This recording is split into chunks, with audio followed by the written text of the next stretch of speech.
কোন কোন অবস্থায় বা পরিস্থিতিতে আপনারা আপনাদের মনের কথা, মনের ইচ্ছা উইশ করলে বা মনের ইচ্ছা মনে মনে বললে সেগুলো পূরণ হয়। আমি আপনাদেরকে আজকে এরকম কয়েকটা পরিস্থিতির কথা বলবো যে সময় আপনারা মনের ইচ্ছাগুলো বললে পূরণ হবে। মনে করুন কোনো মন্দিরে ঘন্টা বাজছে, আপনারা শুনলেন, সেই মুহূর্তে যদি আপনাদের মনের ইচ্ছা বলেন তাহলে আপনার মনের ইচ্ছা কিন্তু পূর্ণ হবে। আবার দেখা যাচ্ছে বৃষ্টি হচ্ছে কিন্তু রৌদ্রোজ্জ্বল আকাশ, এইরকম সন্ধিক্ষণে আপনি আপনার মনের কথা বলুন, পূরণ হবে।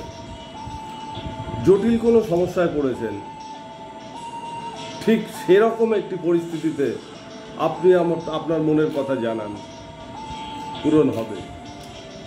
আবার কোনো রকম কাউকে আপনি সাহায্য করছেন, কিছু দান করুন বা যেভাবে হোক যেটা সাহায্য করছেন, ঠিক সেই মুহূর্তে আপনি উইশ করুন, আপনার মনের ইচ্ছা বলুন, পূরণ হবে। আবার দেখা যায় হয়তো রাস্তায় বা কোথাও যাচ্ছেন, আপনি দেখছেন কোনো একটি ব্যক্তি কাঁদছে বসে, তার হয়তো খুব মানসিক যন্ত্রণা বা কোনো একটা সমস্যা নিয়ে সে আছে, আপনি জানেন না। আপনি ওই মুহূর্তে ওখানে দাঁড়িয়ে যদি সেই ব্যক্তিটির জন্যে প্রার্থনা করেন বা উইশ করেন, সেই ব্যক্তিটির কিন্তু সেই দুঃখ দুর্দশা দূর হবে, পূরণ হবে।